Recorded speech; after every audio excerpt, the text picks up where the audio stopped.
metódico, obsesivo, perfeccionista, detallista, romántico, son algunos de los calificativos que muchos de sus compañeros de trabajo han calificado a uno de los mejores directores de la historia del cine, que no es nada más y nada menos que Stanley Kubrick. Hola, buenas noches a todos, bienvenidos de nuevo a este pequeño rincón del cinéfilo y a mi nueva sección de grandes directores de la historia del cine. Esta noche os voy a hablar de uno de los más grandes directores y para algunos el más grande director de la historia y de todos los tiempos, aunque para mí, si tuviera que elaborar una lista de los mejores directores de la historia, sin duda estaría situado entre el cuarto o el quinto puesto. Es sin duda el director más polémico de la historia, ya que todas sus películas, en un grado o en otro, han causado muchísima polémica. Desde 2001 Odisea del espacio, pasando por La naranja mecánica, a Lolita, Atraco perfecto, La chaqueta metálica, o su último film con Tom Cruise y con Nicole Kidman, que fue Eyes Wide Shut. Esta noche os voy a hablar del grandísimo Stanley Kubrick, uno de los más grandes artistas prácticamente del cine, de la historia del cine, y cómo no del siglo XX, que falleció en 1999 prácticamente, se puede decir que no vio el nuevo siglo, el siglo XXI. Stanley Kubrick quiso quedarse dentro del siglo XX, del que ya forma parte como una gran crónica de toda la historia de este siglo, como uno de los más grandes, ya no cineastas, sino iconos de la cultura de este siglo. Stanley Kubrick nació en Nueva York en 1928 en el seno de una familia muy acomodada, pero desde bien pequeño ya estaba como muy obsesionado con la fotografía. No se consideró, os lo quiero decir en el sentido de que no fue un gran estudiante.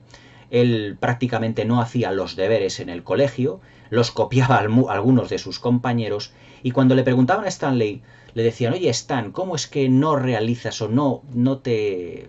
sumerges dentro de lo que son los estudios, siendo tú una persona ya muy detallista y muy perfeccionista en todo? Porque ya desde bien pequeño no destacó por los estudios, pero sí por la gran amistad que tenía ante sus compañeros de colegio. Y él siempre les decía, de una manera muy rotunda y muy clara, que no le interesaban los estudios. Ya desde bien jovencito, sus padres le compraron una cámara fotográfica y empezaron a ver en Stanley pues que él se preocupaba mucho por el sentido estético de todas las fotografías que él realizaba, los encuadres, la profundidad de campo, que luego fueron además perfeccionando con las sucesivas cámaras fotográficas que le compraron sus padres. Esta afición además a la fotografía fue copiada, o mejor dicho, fue heredada de su padre, que era un médico muy respetado en Nueva York al principio de los años 20 en Estados Unidos. La verdad es que Stanley Kubrick, en todo lo que fue su carrera hasta llegar al cine, destacó ampliamente por la fotografía y también por la música. La verdad es que era un gran melómano, se interesó por todo tipo de música, desde bien niño a muy temprana edad, pero sobre todo muy obsesivo por la fotografía. Algunos de sus trabajos fotográficos fueron realmente impresionantes y ya de adolescente, ya casi con 20 años, empezó a realizar fotografías y a trabajar para una revista neoyorquina llamada Look, que lo que hacía era pues una especie como de fotografía muy vanguardista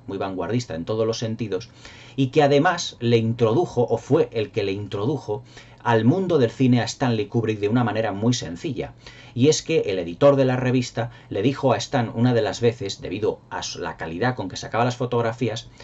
que fuera a fotografiar nada más y nada menos, en una entrevista que iba a realizar la revista, a un gran actor de Hollywood dentro de los años 40 y de los años 50, que fue nada más y nada menos que Montgomery Clift.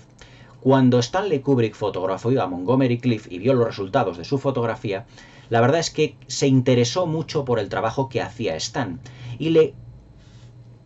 añadió a Stanley un poco la vena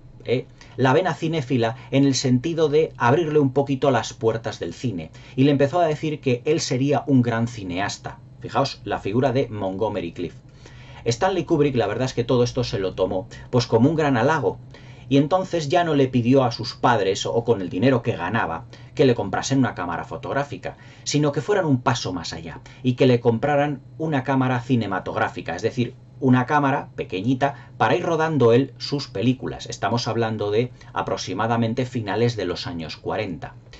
La verdad es que Stanley Kubrick, en todo lo que fue el desarrollo de su primer documental, o sea, la primera película o el primer documental que él rodó,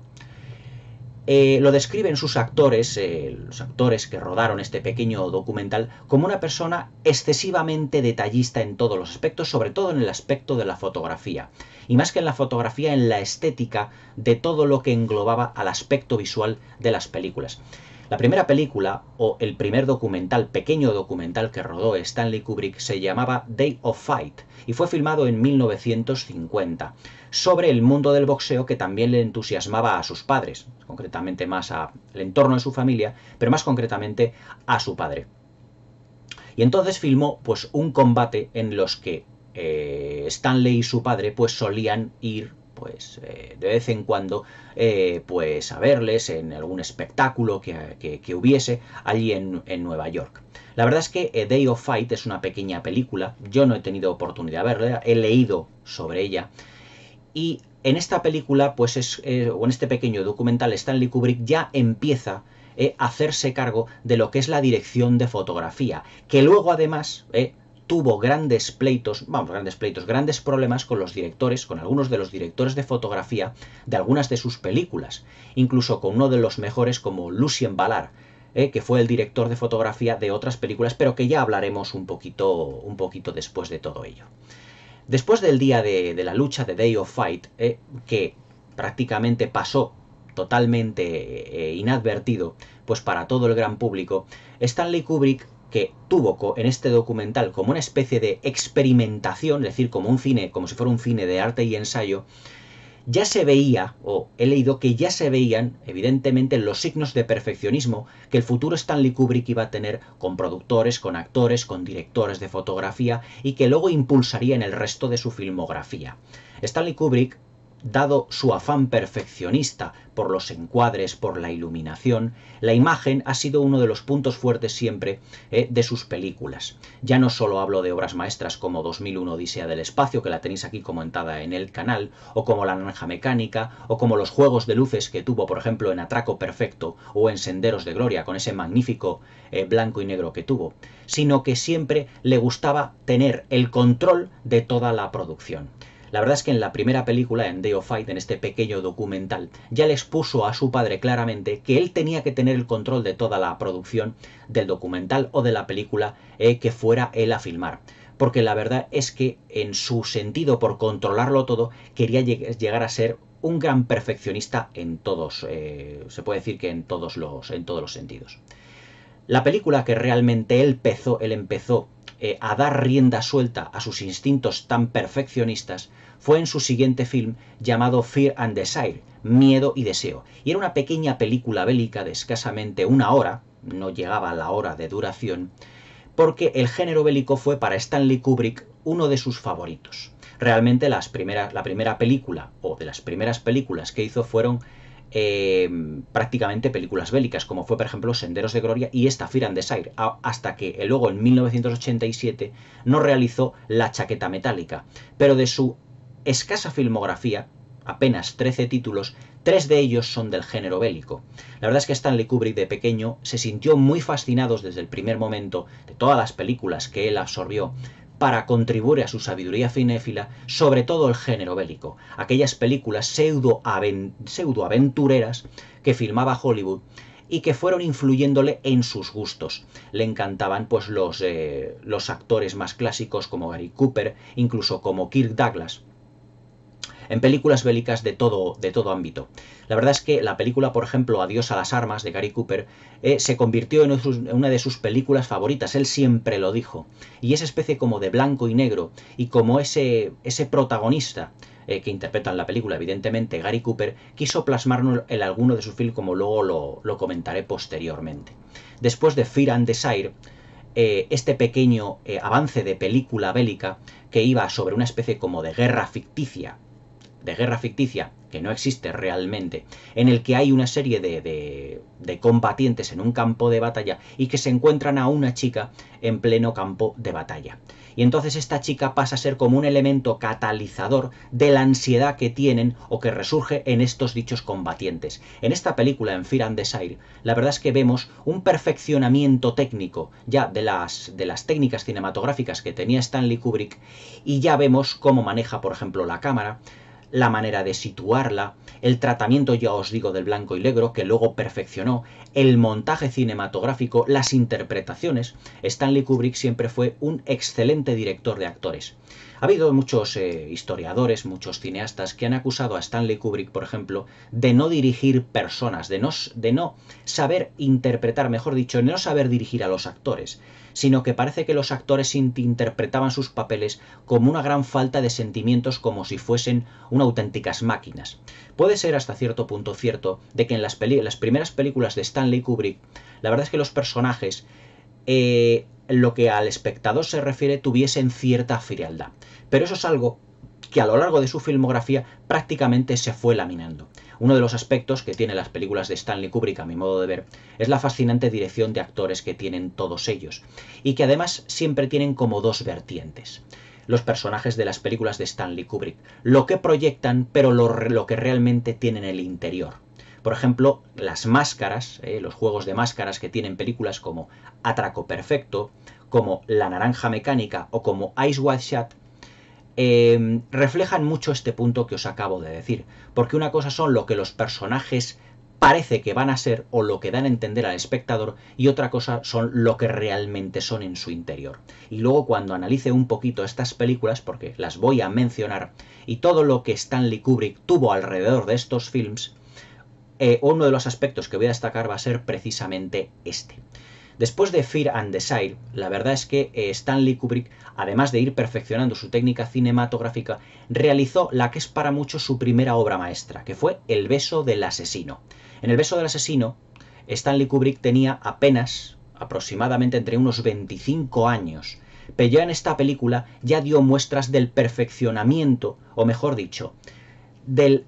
la obsesión que tenía Stanley Kubrick por la fotografía en sí misma, por los juegos de luces y sobre todo los claroscuros. Stanley Kubrick, ya con 25 años, fue un director que también se obsesionó con uno de los grandes movimientos cinematográficos, que fue uno de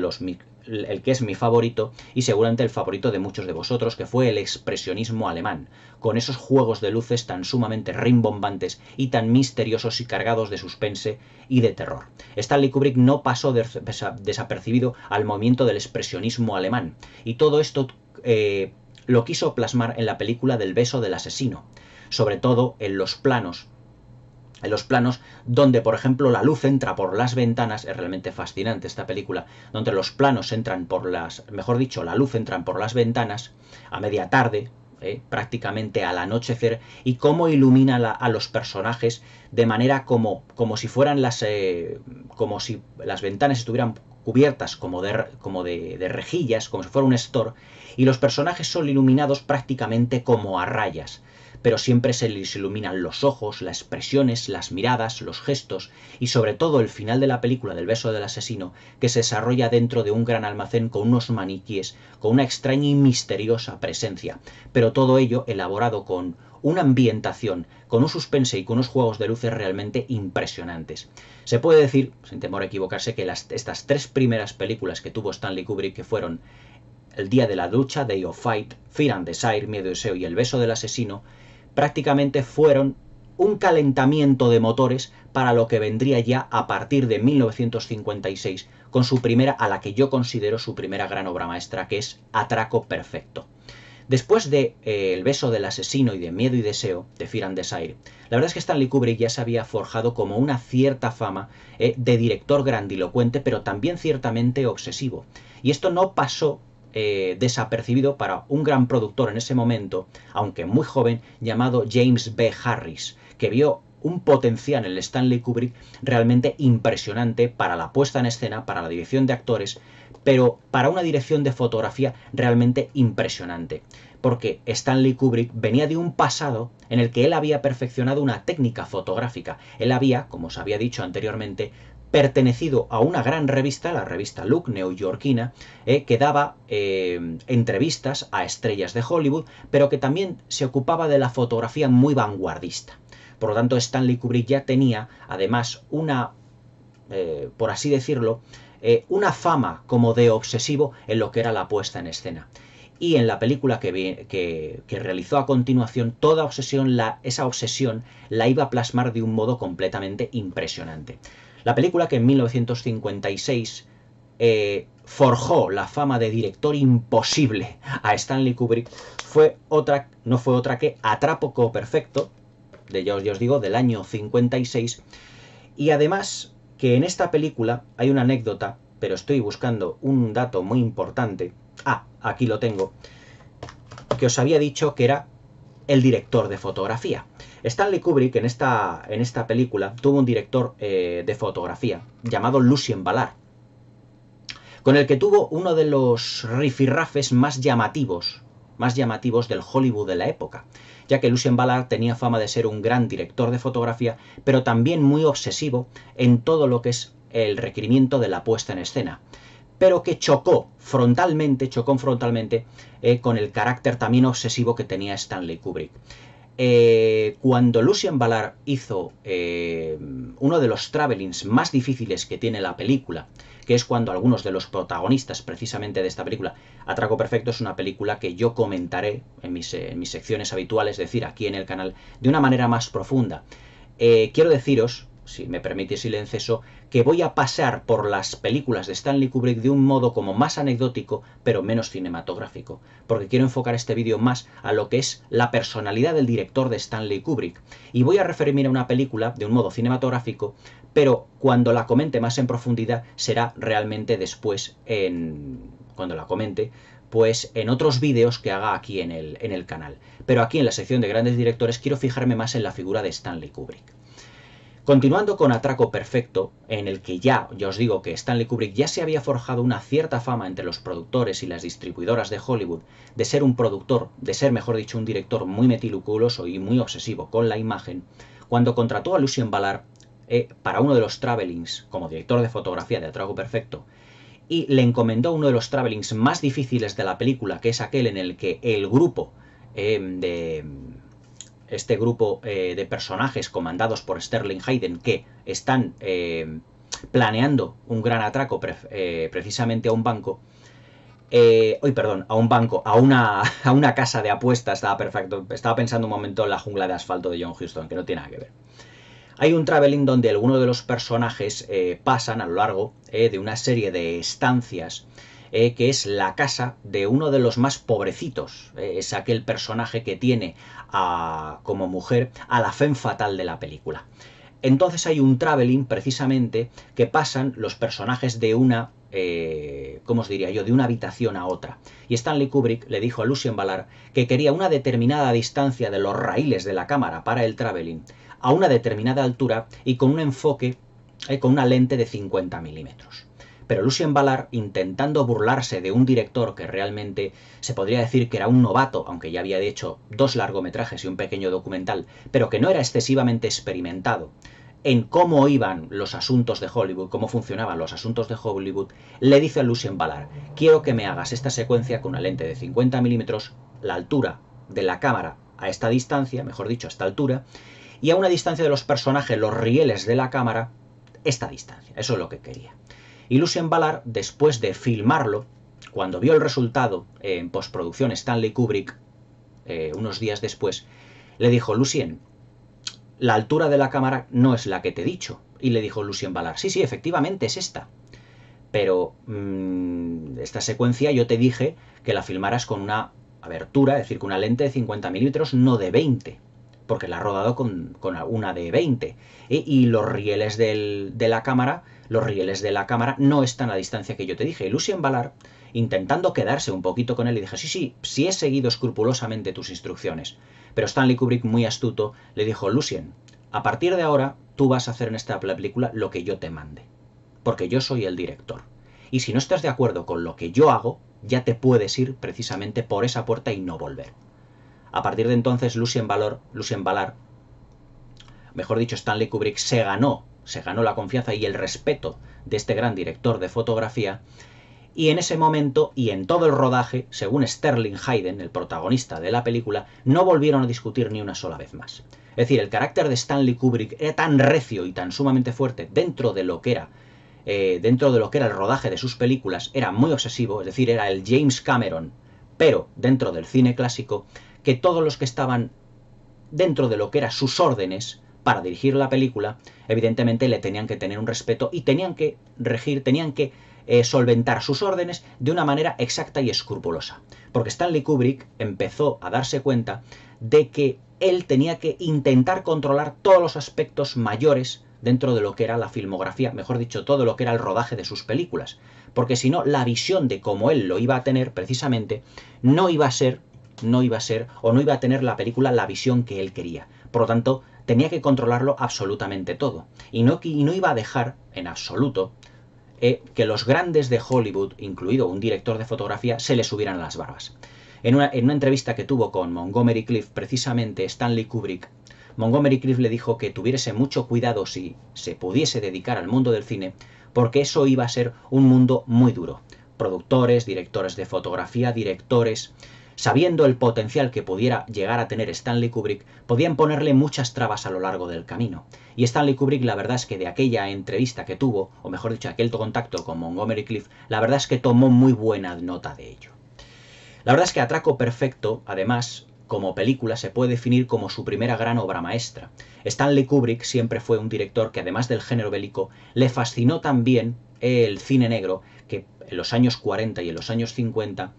tuvo un gran apogeo dentro de Hollywood. Películas, ya os digo, como por ejemplo La jungla de asfalto de John Huston, Perversidad de Fritz Lang,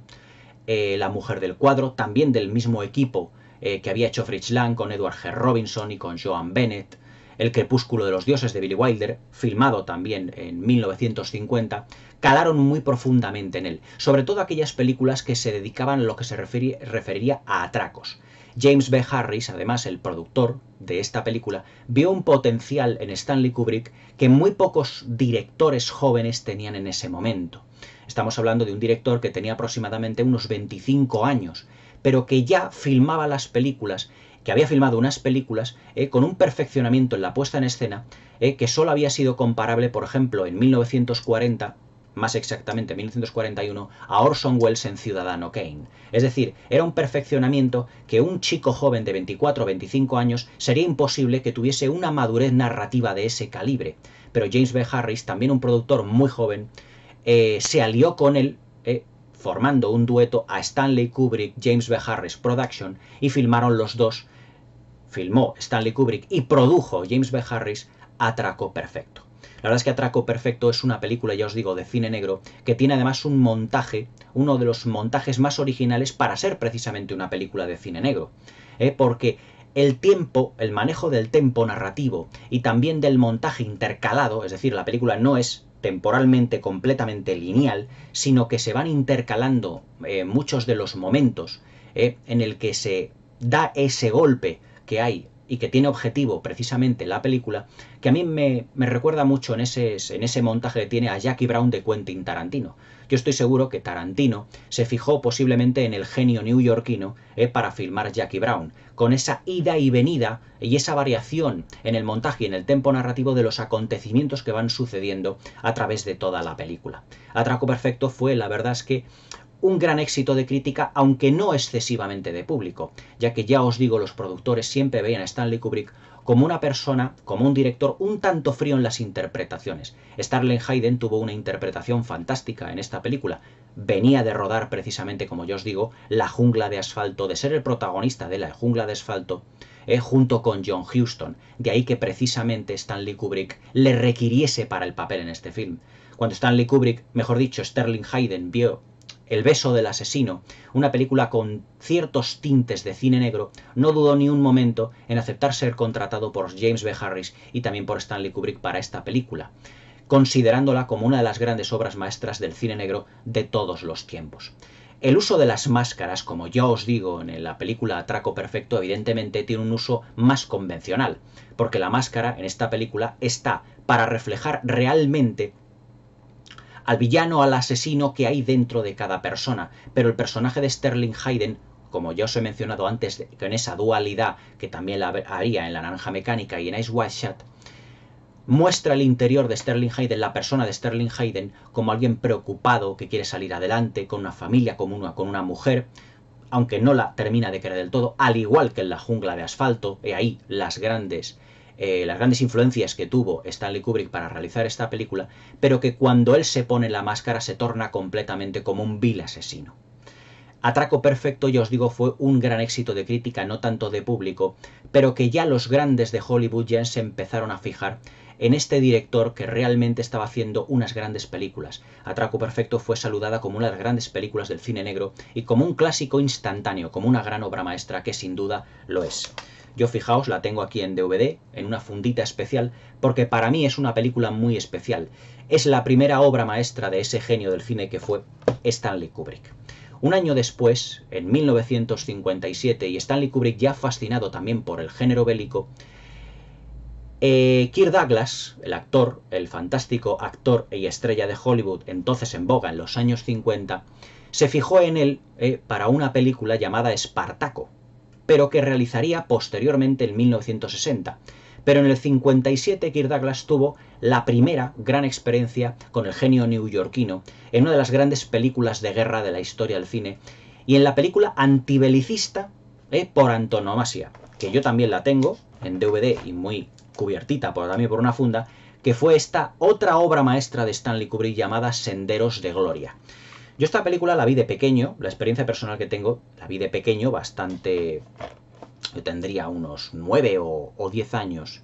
Y lo que más me impactó fueron las secuencias bélicas, aunque el trasfondo de la cinta pues no lo llegué a ver realmente o entenderlo por completo. Pero a medida que yo he ido viendo Senderos de Gloria a lo largo de mi vida cinéfila, he podido apreciar una de las más grandes obras maestras que el cine ha dado en la historia. Kirk Douglas, su interpretación es realmente conmovedora y entusiasta. Es realmente maravilloso ver a Kirk Douglas defender a esos soldados que además fueron acusados de cobardes, si habéis visto la película, acusados de cobardes por los generales. Kirk Douglas interpreta aquí a un coronel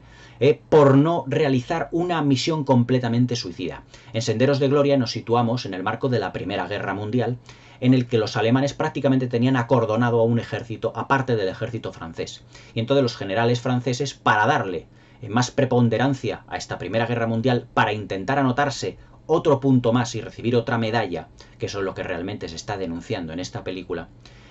mandan a todo un batallón a subir una colina, pero prácticamente es una misión suicida, y su coronel, que es Kirk Douglas, lo ve así totalmente. Y entonces cuando Kirk Douglas intenta defender a sus soldados porque no eran capaces de avanzar ante el enemigo prácticamente sin ser asesinados, sin que muriesen esta empresa tan sumamente peligrosa, por así decirlo, les perdonó su cobardía, por así decirlo. Porque claro, no es que los soldados fueran cobardes, es que estaban destinados a una misión suicida. Pero había generales en el ejército francés que no les, ante realmente su tremenda cobardía, quisieran, para anotarse, digamos, otra medalla más dentro de sus distintivos militares, pues sacrificar la vida de tantos y tantos soldados. La película, la verdad es que es antibelicista porque denuncia totalmente la actitud de estos generales y la defensa que tiene el personaje de Kirk Douglas realmente para con sus soldados y sus compañeros. La verdad es que la dirección de esta película es absolutamente excelsa. No sobra ningún plano, no falta ninguno. Tiene unos encuadres magníficos y unos primeros planos de Kirk Douglas y sobre todo ese maravilloso traveling a través de la trinchera en el que el rostro de Kirk Douglas prácticamente se puede decir que lo dice todo,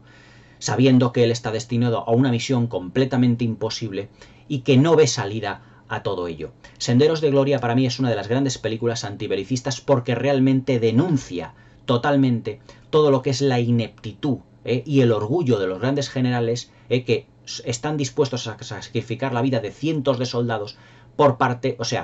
su parte, y todo ello por el afán de ponerse una medalla, por su orgullo personal. Y ese es el antibelicismo que denuncia Stanley Kubrick en esta película, que para mí, hasta 1957 que se rodó este film, sería además de Atraco Perfecto, incluyendo Atraco Perfecto y esas otras dos películas y el documental que había rodado, su mejor película hasta el momento. La verdad es que es excelsa la dirección de Stanley Kubrick, ya no solo en lo que es la dirección de actores. Aquí Stanley Kubrick cayó muchísimas bocas al decir que no aportaba humanidad a los personajes en los que él dirigía, a los actores que él dirigía. Kirk Douglas, ante esta película antibelicista, sacó mucho la cara por Stanley Kubrick, porque le veía como un director, además muy joven, muy ambicioso, que podía realizar grandes proyectos. Senderos de Gloria fue auténticamente una película muy polémica, ya no solo por su antibelicismo, sino que fue además prohibida en Francia precisamente por referirse o por denunciar la actitud de unos generales franceses. Después de Senderos de Gloria, de la experiencia que tuvo Stanley Kubrick con Kirk Douglas necesitó como productor y como gran jefe,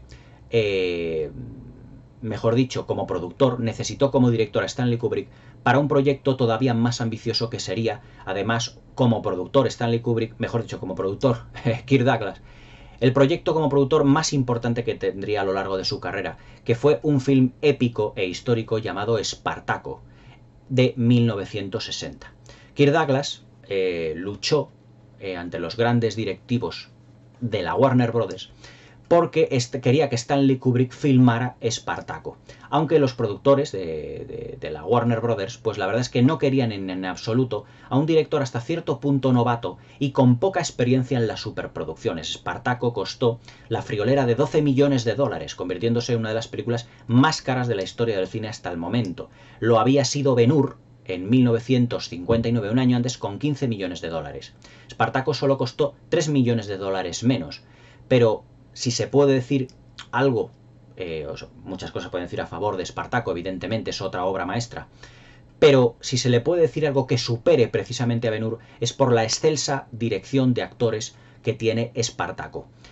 Kirk Douglas, ya os digo, que luchó mucho para que Stanley Kubrick filmara Espartaco y que echaran a Anthony Mann,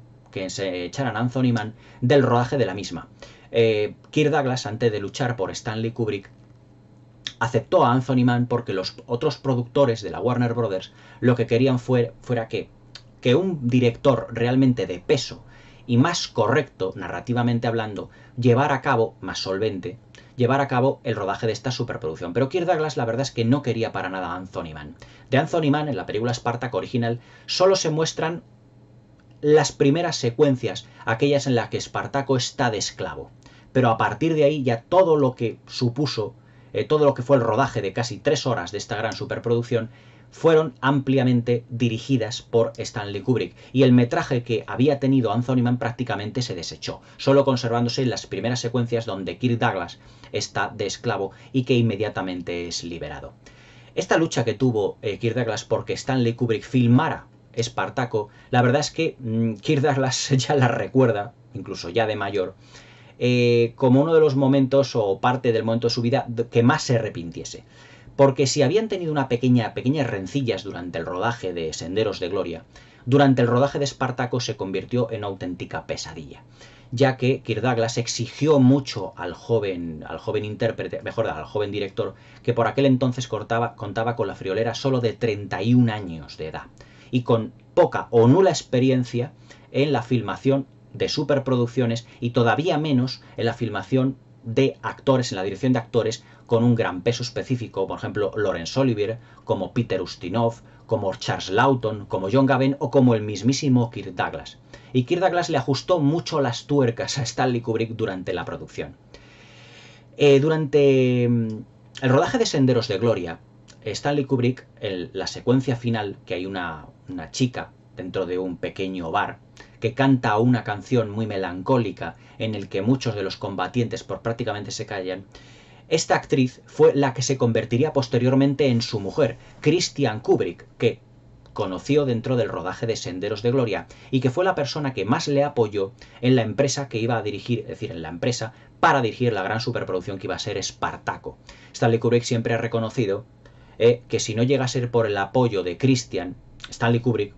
el apoyo de Christiane, su mujer, no hubiera sido capaz de rodar Espartaco. Muchos de los productores de Hollywood se preguntaron si Stanley Kubrick sería capaz de filmar una superproducción pero además también haciendo frente a actores de gran carácter, sobre todo como el Sir Laurence Olivier y como Charles Laughton. Pero se puede decir ahí que Kirk Douglas le echó un pequeño cable para amoldarse al carácter que ellos tenían. Pero Stanley Kubrick no tuvo en ningún momento dudó de su capacidad como director para dirigir esta superproducción. Aunque evidentemente al principio tuvo un pequeño miedo porque se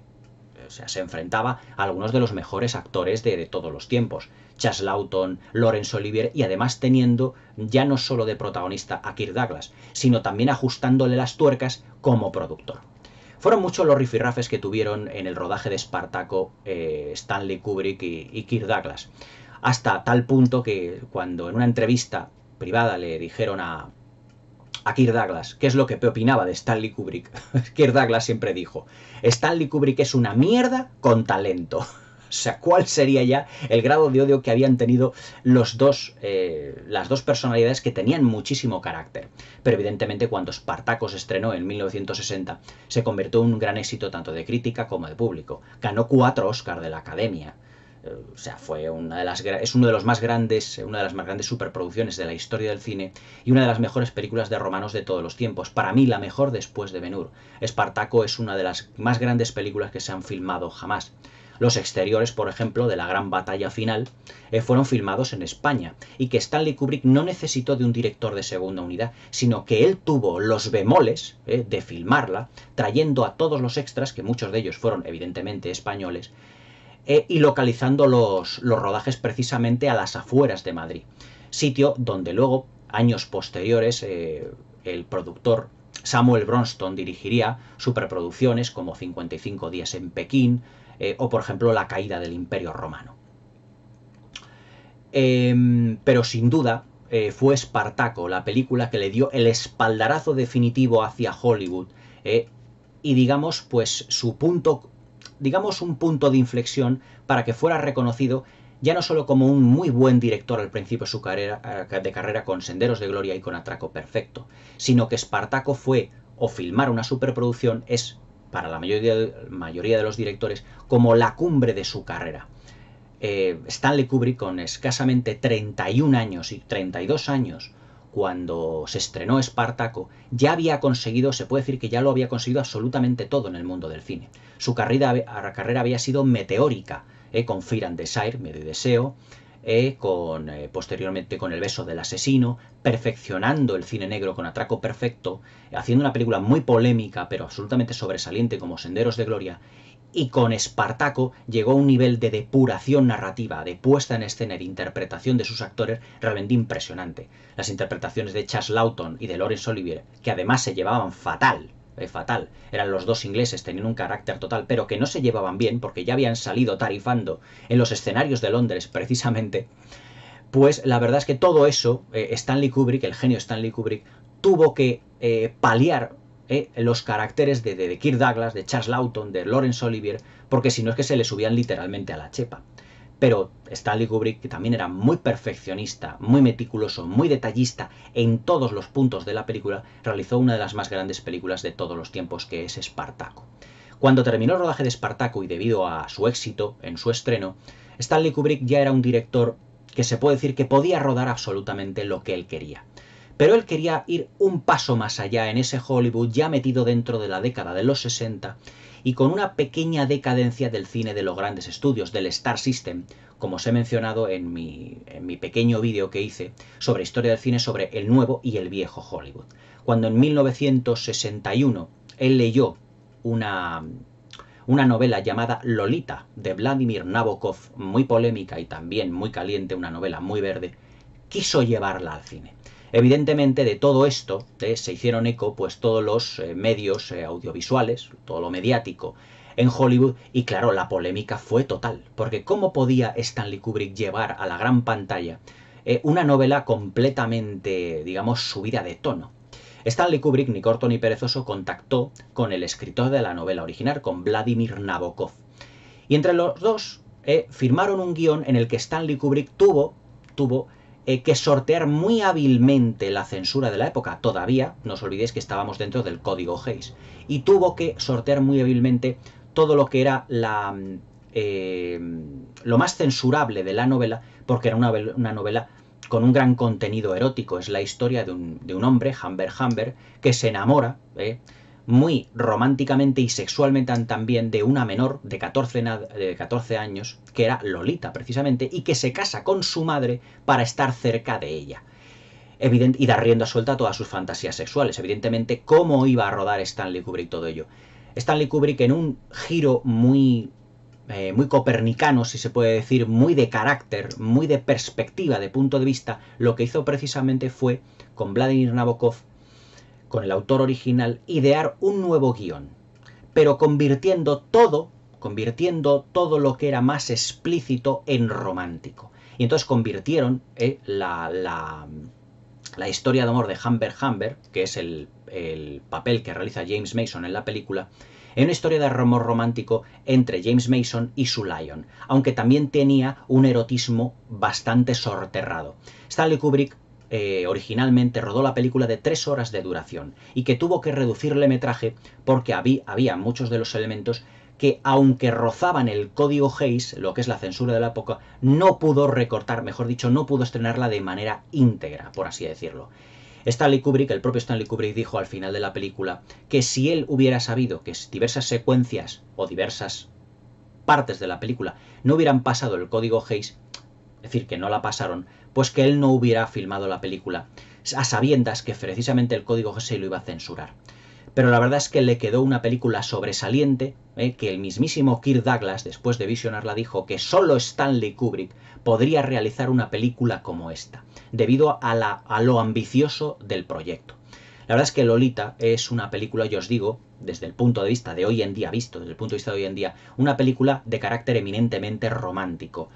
cuyo primer plano, es decir, los títulos de crédito de la película, ya dejan muy claro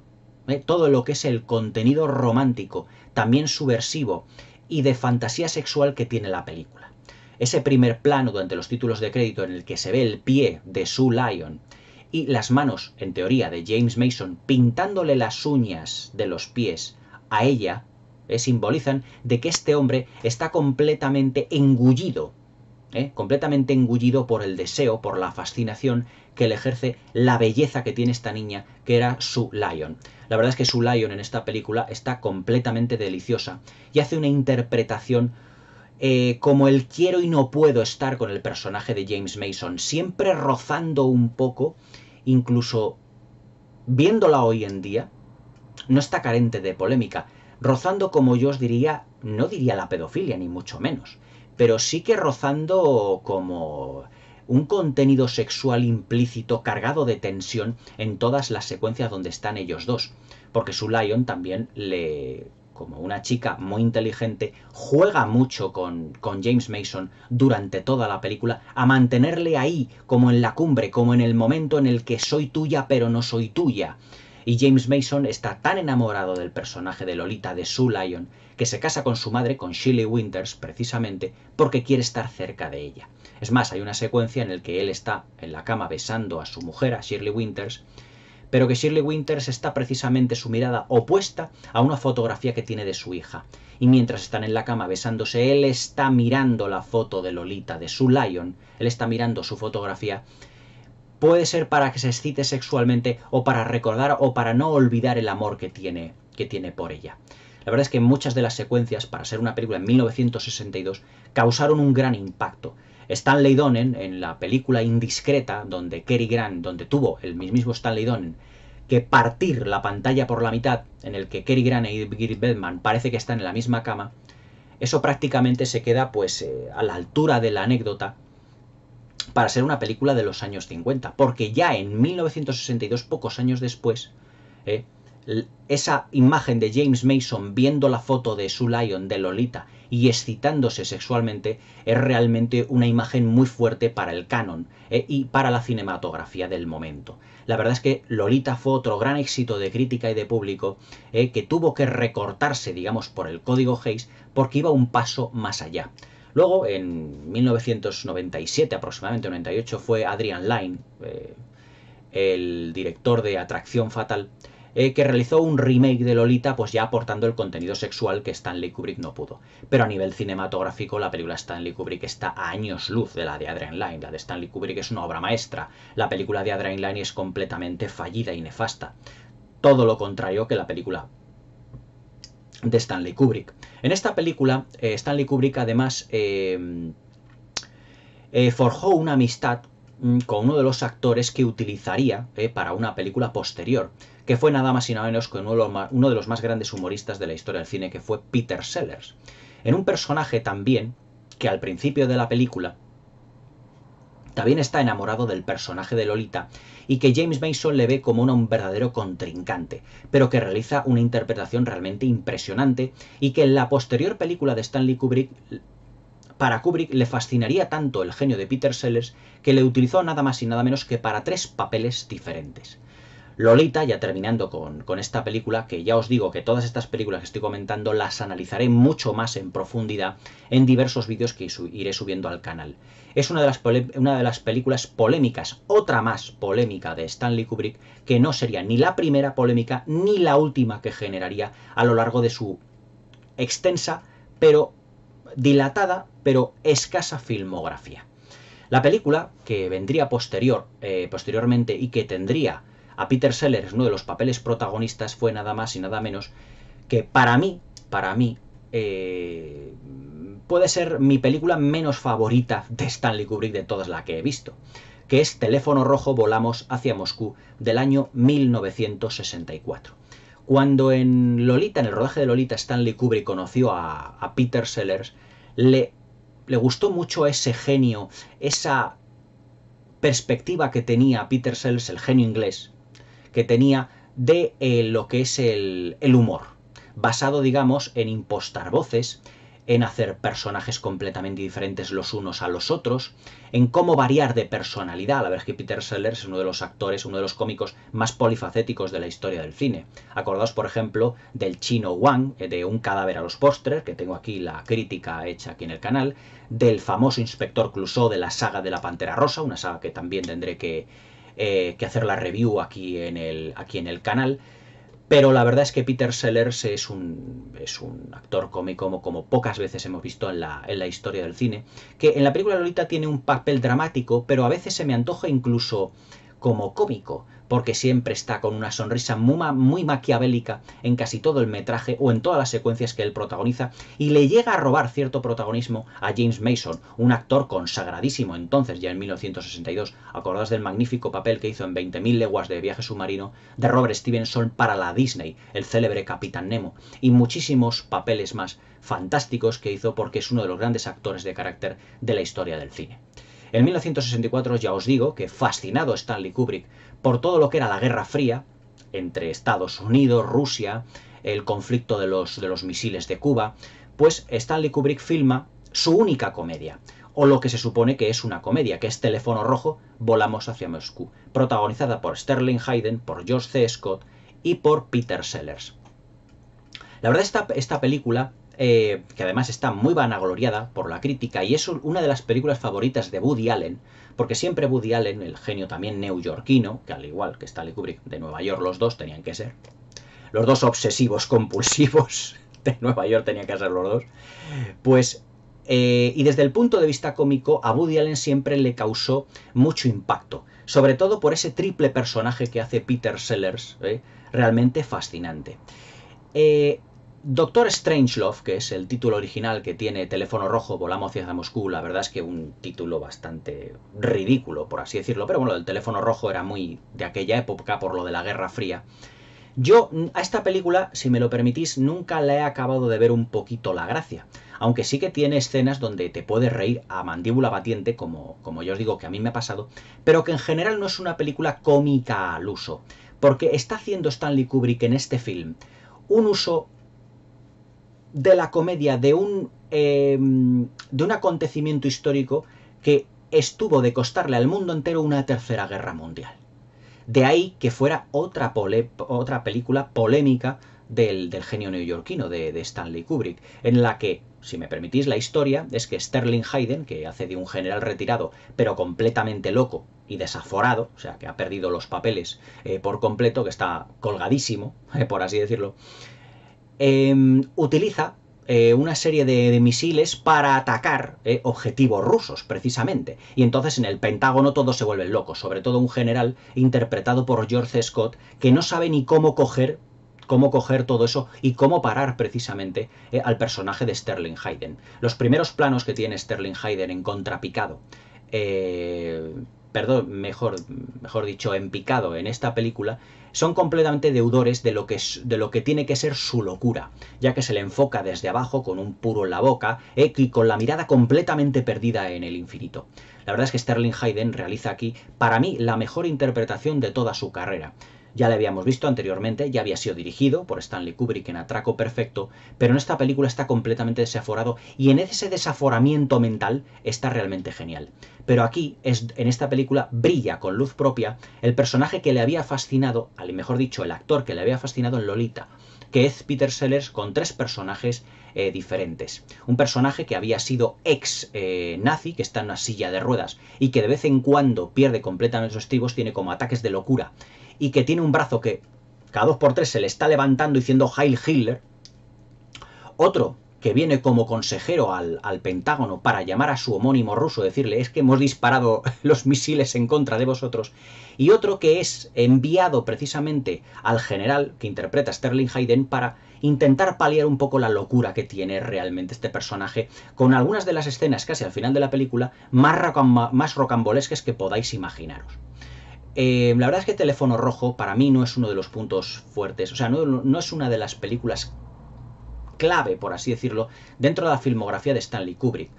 Perdonadme si no coincidís con mi opinión, pero yo la he visto varias veces la película y aunque ya os digo que hay momentos que me río mandíbula batiente, es una película que no me acaba de convencer al 100%. No veo en esta película el Stanley Kubrick genio que vi en Espartaco o en Senderos de Gloria. La dirección es magnífica, todo hay que decirlo. La película fue nominada al Oscar al mejor director, a Stanley Kubrick, precisamente.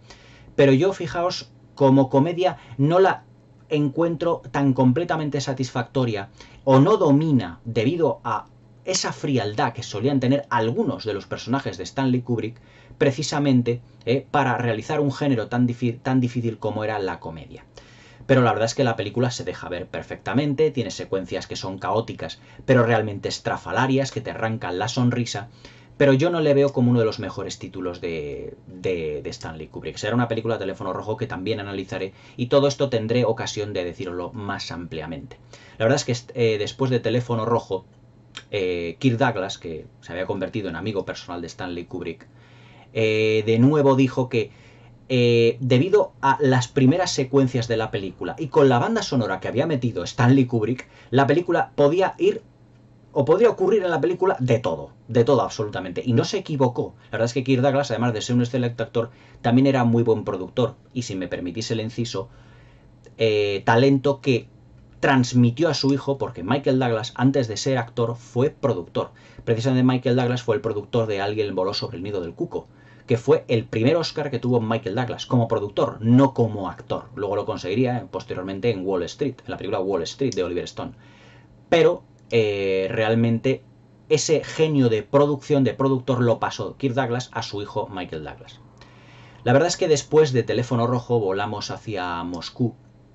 Stanley Kubrick, debido al gran éxito de crítica, aunque no tanto de público, aunque mucho del público que no fue demasiado, no fue un gran éxito de taquilla,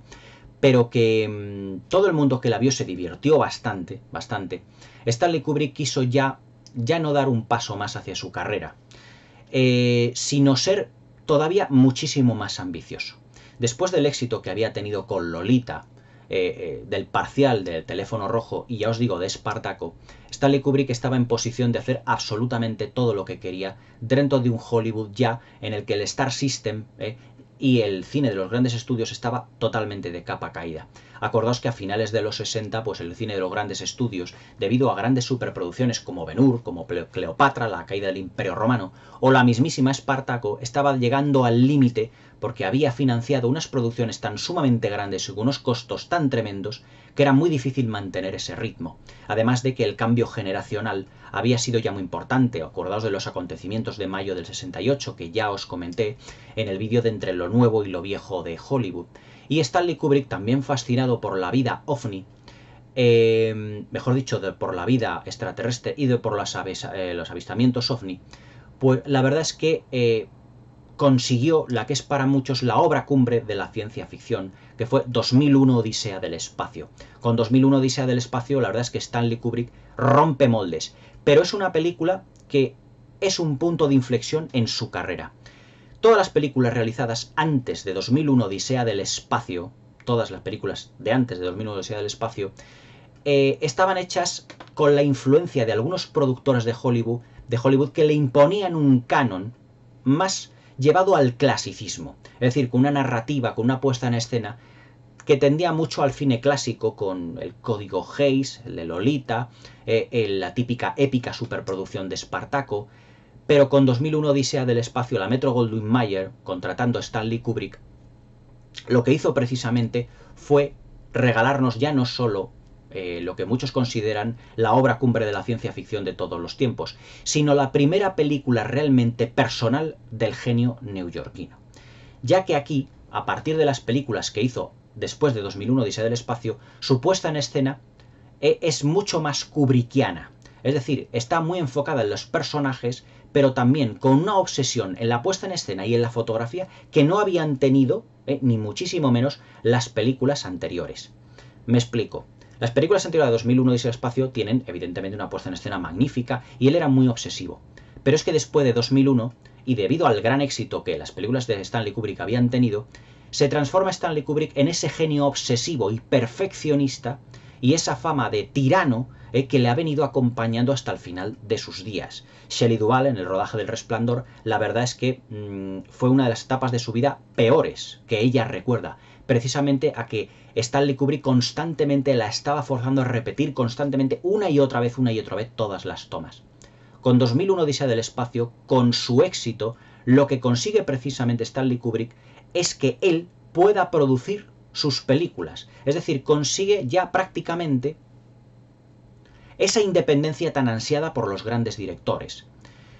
Es precisamente a partir de aquí, y en el rodaje ya de posteriormente de películas como La Naranja Mecánica y Barry Lyndon, donde conoce al productor Jan Harlan, haciéndose muy amigo de él, ya desquitándose ya de James B. Harris, que ya obedecía a un tipo de cine más clásico, y con Jan Harlan digamos que elabora un nuevo tipo de cine más kubrickiano, más obsesivo, por el perfeccionamiento de las imágenes, por la puesta en escena, y granjeándose, si ya no la tenía, la fama de tirano y de obsesivo que había tenido a lo largo de toda su carrera. Después, precisamente, de 2001 Odisea del Espacio y del éxito que tiene, vino otra película que ya es para mí la película más polémica de la historia, que es nada más y nada menos que, la tengo aquí, La Naranja Mecánica. La Naranja Mecánica, yo la primera vez que la vi, me quedé completamente extasiado al verla. No sabía realmente lo que había visto. Pero La Naranja Mecánica es una de las películas ya no solo más polémicas de la historia del cine, sino más prohibidas. Durante muchos años, durante décadas, ha estado prohibida en multitud de países. Y debido a su carácter violento, de ahí la prohibición de la película, su carácter violento, y después del estreno de esta película, toda la violencia que se ejercía, por ejemplo, en muchas ciudades del mundo, de los jóvenes, de asesinatos, de violaciones, se la achacaban precisamente a La Naranja Mecánica. Y después del estreno de esta película, Stanley Kubrick entró en una gran depresión, porque fue una película que le costó muchísimo elaborar, que le costó muchísimo construir, pero que realmente era tan sumamente violenta para la época, estamos hablando del año 1970-71,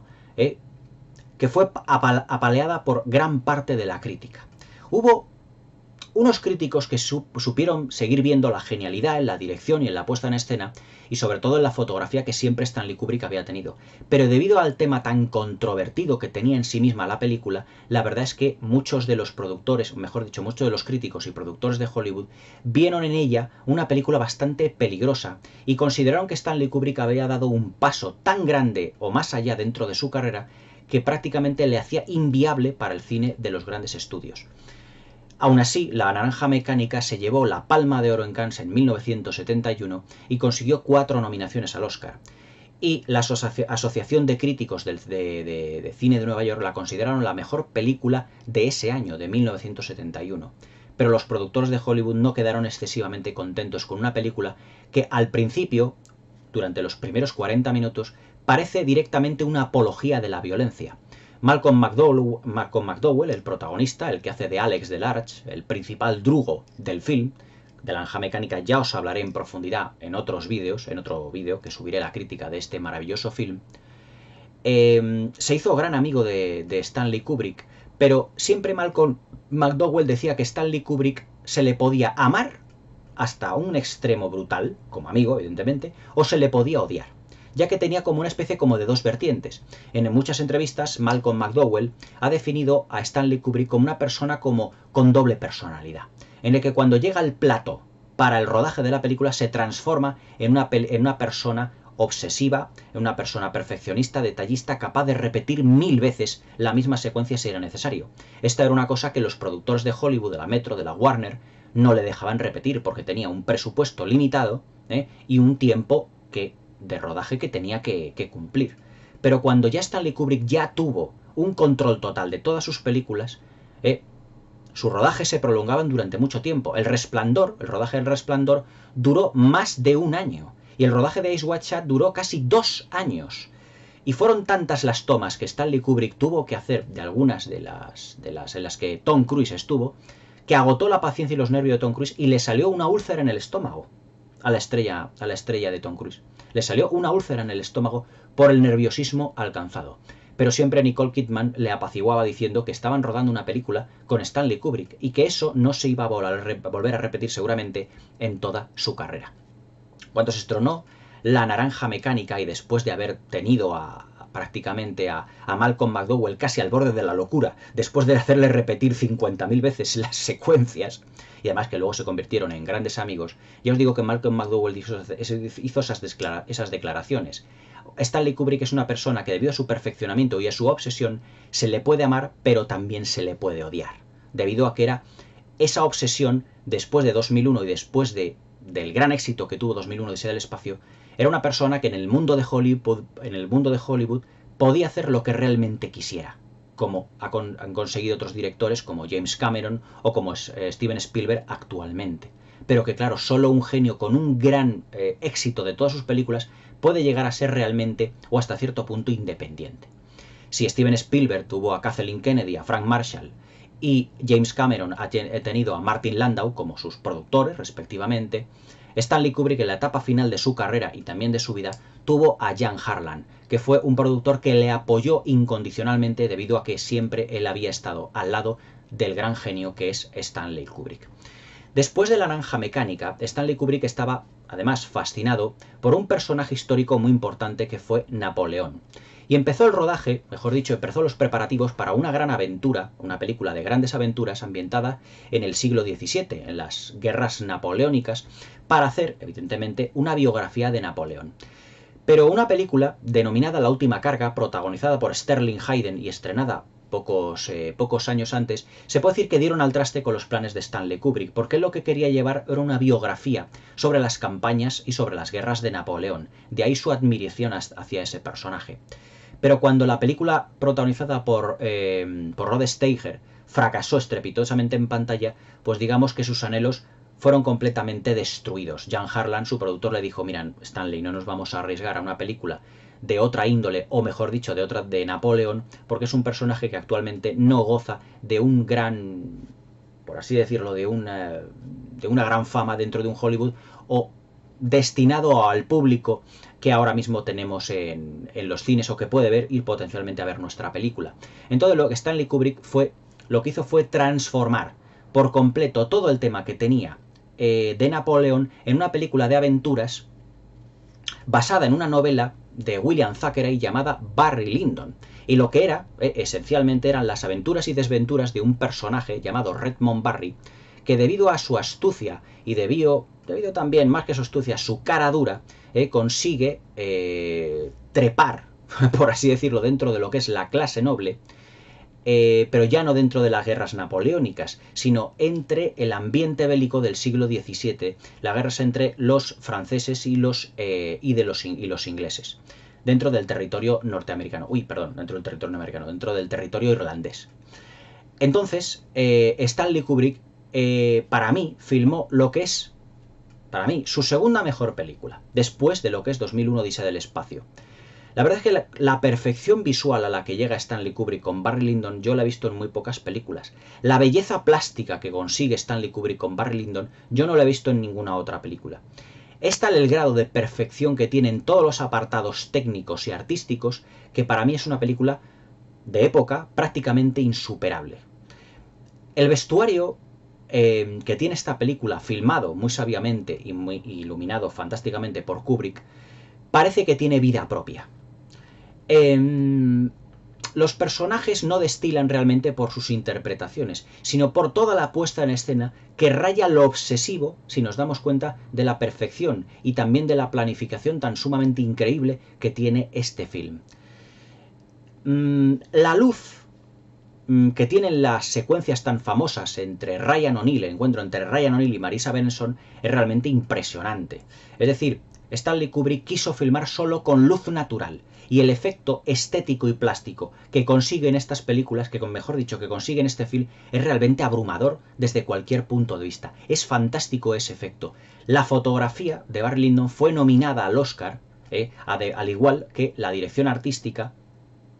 la banda sonora y también la dirección del propio Stanley Kubrick, así como mejor película. 5 nominaciones al Oscar. Barry Lyndon es otra de las obras cumbre, o mejor dicho, para mí la obra cumbre de Stanley Kubrick, si exceptuamos lo que es 2001 Odisea del espacio. Si yo tuviera que elaborar un ranking de las 3 mejores películas de Stanley Kubrick, serían 2001, Barry Lyndon y La naranja mecánica, bajo mi criterio. Después del rodaje de Barry Lyndon, que fue una superproducción de 3 horas de duración en el que vamos el auge y caída de este aventurero, de este magnífico caradura interpretado por Ryan O'Neal, la verdad es que el público, además la crítica fue realmente magnífica, pero el público calificó a la película de tediosa, aburrida, larga, plomiza, y fue un fracaso estrepitoso en la taquilla, lo que a Stanley Kubrick no le gustó en absoluto. Y decidió que su siguiente película tendría que tener un carácter, como os diría yo, como más comercial. Y a finales de los 70, ya con Barry Lyndon era del 75, ya metidos ya dentro de un cine de género como habían sido los éxitos del Exorcista, La matanza de Texas, Tiburón, Stanley Kubrick realizó su única pero magnífica película de terror, basada además en un relato de Stephen King, que fue El Resplandor. Yo El Resplandor la he visto en el cine, una reposición hace poco que hubo en el cine Capitol, en una edición extendida con media hora de más, y la verdad es que realmente la película, con esa media hora, no gana excesivos enteros, no aporta gran cosa, pero El Resplandor es la gran película de terror épica de la historia del cine. Aquí están todas las constantes que hicieron de Stanley Kubrick el magnífico director, pero ya en lo que refiere a dirección de actores alcanzó la cumbre en la dirección de ese magnífico personaje que es Jack Torrance, interpretado de una manera no menos magnífica por Jack Nicholson. La verdad es que Jack Torrance se puede situar como personaje poseído por los fantasmas o descerebrado o que pierde la cabeza al lado de los grandes psico-killers de la historia del cine. Es realmente impresionante la secuencia donde coge el hacha y taladra, por así decirlo, destroza la puerta del baño para decirle a Shelley Duvall: aquí está Jack, que todos lo sabemos. Here's Johnny, como dice en la versión original. Jack Nicholson se hizo también gran amigo de Stanley Kubrick, pero también, al igual que pasó posteriormente con Tom Cruise y con Malcolm McDowell, le llevó prácticamente a los extremos de su Y eso que Jack Nicholson es una persona bastante paciente. Le llevó por completamente al extremo. El rodaje del Resplandor duró prácticamente un año. Un año para rodar una película de 2 horas y media, si tenemos en cuenta la edición extendida, y en el que Shelley Duvall recuerda, como muchos otros personajes a lo largo de la vida de Stanley Kubrick han dicho, que era una persona que dentro del plató, en el rodaje, era completamente insoportable, obligándole a repetir una y otra vez miles de secuencias hasta que Shelley Duvall tuvo un ataque de nervios y en una de las tomas tiró el cuchillo que ella tiene precisamente en una de las secuencias de la película y se hizo un pequeño corte en la mano, porque tiró de mala postura el cuchillo, pero este se le volvió y le hizo un corte en la mano que le tuvieron que dar incluso puntos de sutura a Shelley Duvall. La verdad es que Stanley Kubrick después de ese hecho cogió un rebote tremendo. Pero sí que Shelley Duvall recuerda que durante el rodaje del Resplandor era mucho más dura con ella que con el resto de actores, incluido Jack Torrance. Y al final de la película, al final del rodaje, le dijo: Shelley, yo he sido más duro contigo porque tú eres, de todos los actores, la más joven del reparto. Pero tienes un gran potencial como actriz y he querido que ese potencial y esa garra cinematográfica y esa garra artística que tú tienes e interpretativa, quiero que florezca y que salga. Porque entonces Shelley Duvall era una actriz muy jovencita. Jack Nicholson era bastante ya más mayor que ella. Pero Shelley Duvall era, digamos que, además del niño, la más jovencita de todo el reparto. Acordaos también de la presencia del actor afroamericano Scatman Crothers, el que también tiene el poder del Resplandor, junto con el niño, con Danny, con el hijo de Jack Torrance y con el personaje de Shelley Duvall. Pero Shelley Duvall lo recuerda como una época de su vida terrible en donde tenía prácticamente un tirano, a un dictador en el rodaje, machacándola una y otra vez para que repitiera muchas veces la misma toma. Y Shelley Duvall, cuando le dijo: es que me lo tendríais que haber dicho a lo largo del rodaje y me lo hubiera tomado de otra manera. Pero Stanley Kubrick, en su sabiduría, dijo: es que si yo te hubiera dicho esto durante el rodaje, ya te hubieras relajado y no hubieras sacado todo el potencial interpretativo que llevabas dentro. La verdad es que El Resplandor, basado en la novela de Stephen King, no es un ejemplo de adaptación, todos lo sabemos. Luego, en los años 90, se realizó una versión que sí que dicen que es como más exacta a la novela de Stephen King, que el propio Stephen King dijo que esa película sí que se parecía a su novela y no la de Stanley Kubrick. Pero claro, la película de Stanley Kubrick destaca por su calidad cinematográfica. Cuando Stanley Kubrick filmó precisamente El Resplandor, se fijó en grandes películas del cine de terror, dos en concreto, que habían sido Drácula, Príncipe de las Tinieblas de Terence Fisher, y Alien, el octavo pasajero de Ridley Scott, en la manera en que filma muy despacio y como va pasando los travelings exactamente igual que Ridley Scott por todos los pasillos del Nostromo, en este caso en los salones del Hotel Overlook. El Resplandor se convirtió evidentemente en el gran éxito de taquilla que se merecía y en una gran chute de adrenalina para Stanley Kubrick, que tardaría además 7 años en filmar su siguiente película, una película bélica, llamada La Chaqueta Metálica. Cuando filmó La Chaqueta Metálica Stanley Kubrick, pues él estaba fascinado por todo lo que había sido lo de la guerra del Vietnam. Pero cuando filmó La Chaqueta Metálica ya se le habían adelantado otros directores, rodando otras películas antibelicistas sobre Vietnam. El Cazador de Michael Cimino, Apocalypse Now de Francis Ford Coppola y Platoon de Oliver Stone. Pero él aportó, digamos, su punto de vista fragmentando la película en dos partes muy inteligentemente. Primero, un adiestramiento muy duro por parte del actor Lee Ermey, que precisamente lo que era una denuncia a la dureza, al adiestramiento que eran las que enviaban las tropas hacia Vietnam, y luego todo lo que la segunda parte, que era completamente distinta a la primera, donde esas mismas tropas que han sido adiestradas ya están en plena batalla, en pleno combate. La película, al igual que en Senderos de Gloria, era totalmente antibelicista, y lo que en esta película lo que quería hacer precisamente Stanley Kubrick era denunciar ya no solo la dureza de los sargentos a la hora de instruir a los soldados, sino también que todo eso que habían pasado en el adiestramiento no serviría para nada cuando una niña era capaz de pegar un tiro a esos soldados y matarlos. Es decir, el soldado tenía que ser tan sumamente adiestrado para que luego una simple cría en Vietnam con un disparo matase a todo un pelotón. Es realmente impresionante la película bajo cualquier punto de vista y una película que merece amplísimos comentarios que, al igual que el resto de la filmografía de Kubrick, ya tengo comentadas 2001 y Eyes Wide Shut, la comentaré mucho más ampliamente. tardaríamos ya 12 años en ver la que por desgracia fue la última película de Stanley Kubrick, que fue Eyes Wide Shut, que también la tenéis aquí comentada en el canal, es uno de mis vídeos más vistos, con cerca de 40.000 descargas, y en el que ya Stanley Kubrick ya dio rienda suelta a veces, un poco de cansancio, ya le pilló con 70 años, pero la película sigue teniendo muchos rasgos de su genialidad, sobre todo en lo concerniente a la interpretación de Nicole Kidman. En este caso ya Stanley Kubrick, a diferencia de con Shelley Duvall, Stanley Kubrick ya sabía que Nicole Kidman tenía un gran potencial como actriz,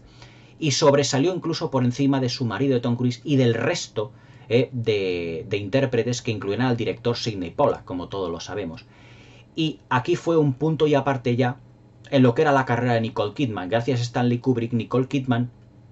sacó todo ese genio interpretativo que ella llevaba. El rodaje duró 2 años, pero a partir de aquí a Nicole Kidman se la consideró como la gran actriz que era, al igual que Shelley Duvall en el rodaje del Resplandor. El rodaje de Eyes Wide Shut duró 2 años. Y ya os digo que durante el nerviosismo que pasó Tom Cruise, debido al perfeccionamiento, a la ambición de Stanley Kubrick, le salió una úlcera en el estómago. Vamos, yo no me puedo ni imaginar a Stanley Kubrick repitiendo la misma secuencia una y otra vez. Y alcanzando Tom Cruise un grado de nerviosismo, de ansiedad tan grande, como para que le saliera una úlcera en el estómago. Eyes Wide Shut es una de las películas más inquietantes de los últimos tiempos, bajo todos los puntos de vista, y vuelve a incluir alguno de los aspectos que yo os he dicho, que es la presencia de las máscaras, al igual que en Atraco Perfecto y en La Naranja Mecánica. Y aquí, al igual que en Atraco Perfecto, las máscaras reflejan lo que realmente son los personajes, en la secuencia, por ejemplo, de la orgía y de la misa negra, en el que esas personas llenas de máscaras, como dije en mi crítica, reflejan lo que realmente son esas personas completamente inmorales y sin falta de ética, pues prácticamente entregados a los más bajos instintos, pero que luego cuando llegan a casa y se quitan la máscara se transforman en otra persona completamente distinta. También ocurrió en La Naranja Mecánica, ya que el personaje de Alex Delarge, es decir, el personaje de Malcolm McDowell, es realmente una persona extraordinariamente violenta cuando se pone la máscara. Cuando está, por ejemplo, en la secuencia donde con el personaje de Adrian Corry, que están a punto de violarla en la casa, que entran violentamente, pero que cuando se quitan esa máscara son otras personas delante de sus padres. Malcolm McDowell, donde su padre es su madre, que es un chico pues lo más normal y corriente, pero que cuando se pone la máscara y que está con sus amigos se transforma en una persona completamente violenta. Aquí en Eyes Wide Shut también el recurrimiento de las máscaras nos hace presagiar de que esas personas tienen una especie como de doble personalidad. Stanley Kubrick jugando muy hábilmente con una doble personalidad de todos sus intérpretes en estas fascinantes películas. En 1999 y antes del estreno de Eyes Wide Shut, Stanley Kubrick falleció, dejándonos ya prácticamente huérfanos de su gran cine. Stanley Kubrick rodó 13 magníficas películas, 13 películas que se puede considerar 13 obras maestras, que yo aquí en el canal, además de las 2 que tengo, 2001 y Eyes Wide Shut, las comentaré más ampliamente, porque son realmente todas maravillosas. Todas estas forjaron a un director que para mí es uno de los mejores de la historia del cine, el cuarto o el quinto sin duda, sin ningún género de dudas, y además ambicioso como pocos, que fue perfeccionando su técnica, transformándose en una persona cada vez más ambiciosa, transformándose en una persona que tenía que controlarlo absolutamente todo, que 2001 supuso un antes y un después dentro de su filmografía. Una persona que revolucionó el género de la ciencia ficción, una persona que causó polémica ya sea por el contenido sexual de Lolita, por el antibelicismo de la chaqueta metálica, por la violencia de La Naranja Mecánica, por tratar un tema tan sumamente importante que casi nos llega a una tercera guerra mundial. En Teléfono Rojo volamos hacia Moscú,